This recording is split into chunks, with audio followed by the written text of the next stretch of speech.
Donc moi je vais juste dire après que l'audition s'est passée correctement. Il a répondu à toutes les questions. C'est bon, bien. C'est bon gars baax na c'est bon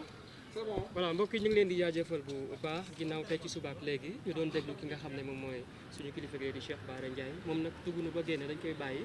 mu daal di wax ak askan wi ci li nga xam ne moom lañ ko doon toppee depuis boobaak léegi kilifa gi ñu ngi lay nuyu bu baax di la masaw itam. waaw maa ngi leen di nuyu Sénégal yi yëpp di leen mastaw parce que tey mën naa wax ne peuple Sénégal bi yëpp seen xel mi ngi woon fii ci DIC maa ngi leen ci mastaw bu baax a baax di mastaw tamit suñu mbokk yi nga xam ne ñëw nañ fii ci bunt bi pour soutenir ma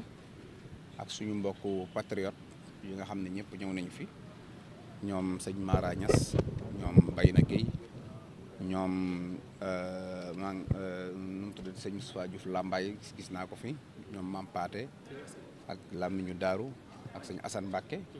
ak mboolem ñi nga xam ne yëpp rek honorable député Cheikh Thioro waaw ñëw na fi moom tam gis naa appel am gis naa message am maa ngi sant waa Touba tamit particulièrement xalifa général de Mouride muy Cheikh Mouhamadoul Mountakha di ko ñaanal mu yàgg fi te wér ak teg ci sunu sëriñ tamit sëriñ Moustapha Mbacké mu Cheikh Abdou Sidil Makhtar ak sëñ Abdou Samad particulièrement Cheikh Bassirou Mbacké mu sëñ Abdoul Khadir ñoom ñëpp luy coow li tuuti ku ci nekk soxla woon nañoo xam lan la ndax sa njaboot bu nekkee fenn nga dégg coow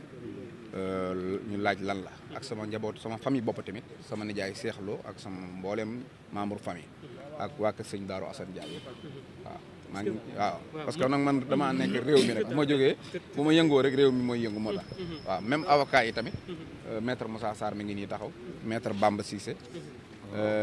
fii la jógee ak Mor Parkin tamit ci suba depuis suba ak Mbaye Fall bu ay de Tikër ak sama avocat maître Abdourahmane Diallo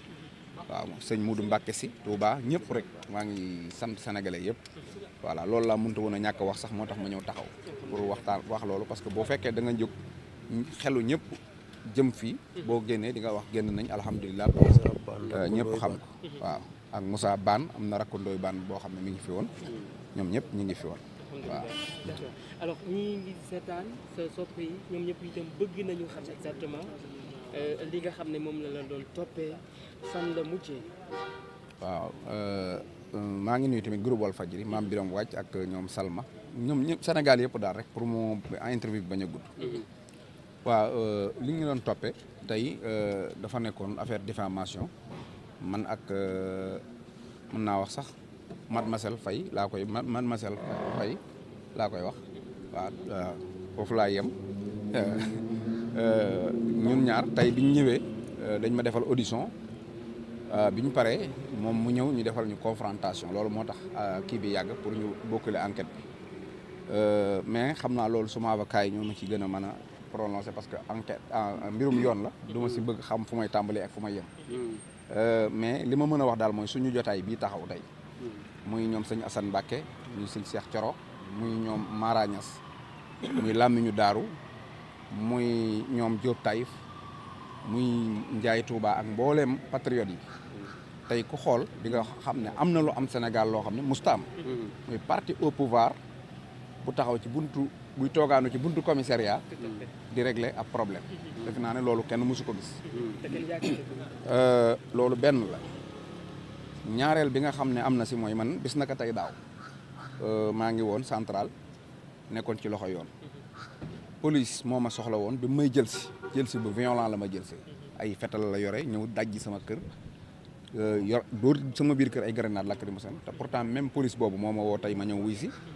même citoyen bi police soxla woon moo nekk man mii taxaw kon donc avancement bi nga xam ne am na mooy ñu woo ma ñëw loolu tamit lu ma ci remarqué la ñaareel bi nga xam ne remarqué naa ko mooy ñun dañ doon xeex Sénégal pour justice am fi pour dëgg am ci penc bi dëgg nag ñun ci yonante bi lañ ko jànge mooy bu ñu tëralee aw yoon ku am doole ak ku ñàkk doole doo ko xam ku am ay mbokk ak ku ko amul doo ko xam suñu seetloo Sénégal nag fan yii nga xam ne am na ñaari weer ñu changé gouvernement ku ñuy wax Bassirou Diomaye Faye ànd ak président Ousmane Sonko ñu diggoon sénégalais yi ne leen suñu ñëwee dëgg lañ leen di yore sama taxawaay bi tey jàpp naa ne Bah Diakhaté li ma am ci nguuru Diomaye jàpp naa ne Bah Diakhaté amu ko ci nguuru Macky Sall te fanweeri pelant ak lu topp police mënul woon tijji benn dossier ndax moom ci moom tey jàpp naa ne sama taxawaay bi war naa wane ne Sénégal justice mi ngi fi te am na leneen lu gën a symbolique loolu mooy Alhassane di militant Pastef dañ ko jàpp te pourtant moom saagawul da doon waaj a saaga ñu jàpp ko teg ko loxo am na keneen ku ñuy wax Idi Dionewar ci bi Diomaye nekkee président ak tey woo nañ ko ci yoon dafa def dañ ko réglé rek mu jeex waaye bi ko yoon soxlaa woo na ko malgré que kilifa la ci biir parti Pastef ñetteel bi koy def te mu nekk sax loo xam ne exclusivité la parce que xam naa sénégalais yu bëri yëguñu ko donte dañ ne Adama Faye rakko Marème Faye Sall la jàpp nañ ko may xamal sénégalais yi ne am na rakko Bassirou Diomaye Faye boo xam ne ñu ngi koy wax Maysa Faye njaga ñaaw la dëkk di rakk ci Bassirou Diomaye maanaam seen rakki doomu baay lañ maanaam ay doomu baay lañ ku ñuy wax Aïssatou Diop Fall moo ko porté plainte ci affaire xaalis mooy kii liggéeyee TFM ki ma gis ñuy wax bari ki fan yii yëpp ñu ngi ko doon dégg kooku rakku Diomaye la ay frère lañ maanaam ay mag ak rakk lañ ci rakku doomu baay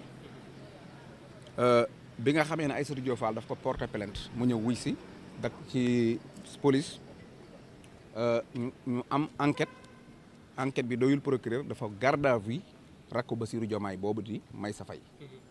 Bassirou Diomaye dafa wax maître Moussa Sarr mii nga xam ne moom mooy avocat président de la République Bassirou Diomaye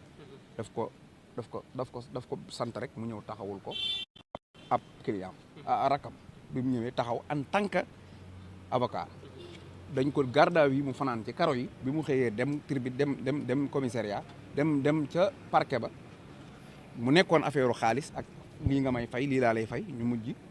maître Moussa Sarr mi moo taxaw régler problème bi ñu fay mu jeex te kooku rakku Bassirou la parce que ñoo bokk seen bàyyi ñoo bokk kon defe naa ne loolu rek war naa mën a am joxe exemple bu mag parce que ku nekk xam na ne tey ki ma indi fii man opposition la bokk muy Thérèse Diouf Faye ñun opposition bi dañu daan traqué di ñu jàpp mais daawuñu dugg ci kaso tribunal yi ci commissariat yi di plainte kenn te ku nekk gis na plainte contre Mimi Touré ak Mansour Faye plainte contre diffamation Aïssatou Diop Fall journaliste la mais taxawaayam ci nguuru ci kanamu ñoom Ousmane Sonko lu ñu xam la te moom bi muy plainte sax jàpp na ne mënul plainte membre famille Diomaye di ci am dëgg parce que ku ne gis na ko fan yi am na yaa ngi ko dégg mu naan booy bi plainte naa ko waaye Sonko moo bloqué na ngeen ma ko baal moo bloqué ndayu plainte bi loolu ñëpp déggoon nañ plainte boobu mooy rakku mbokkum Diomaye Faye moomu loolu la doon wax parce que jàppoon na ne du mës a taxaw ñu jël rakku Diomaye di ko teg ci kanamu yoon moom ak ñoom ñaar te pourtant yoon woo na ko garde à vue ko mu fanaan ci garde à vue loolu nag 6 mois ci ginnaaw ku waxoon ne leen rakku président de la république mën nañ ko fanaanal kan moo ko fa fanaanal ñu ne ab opposant dañ naan loolu mënul nekk par exemple rek man ma demoon fanaanal Aliou Sall garde à vue kenn xalaatu ko woon donc kon lu ñu waroon a dox 50 ans loo xam ne man bu ñu ma ko laajoon dinaa ne bu ñu xeexee fii 50 ans Sénégal dina yegg foofu ñun dox nañ 2 mois tey mën nañoo wax ne loolu am na Sénégal suñu jëlee Adama Faye mi nga xamante ne tey jii donte génn na mais fanaanam foofu am na lu muy représenté parce que yooyu yëpp ay pelante la yoo xam ne dafa nekkoon ci tiriwaal yi kenn ñemewu ko ubbi bi dëgg ñëwee rek la loolu mën a ubbeeku ku nekk gis na suñu ministre de la justice bii di Ousmane Diagne pelante Ousmane Sonko la wax ne nañ ñëw ñu déglu ko rek matul 2 fan ñu jëlee ko ci postam kon donc nit daf ndey rek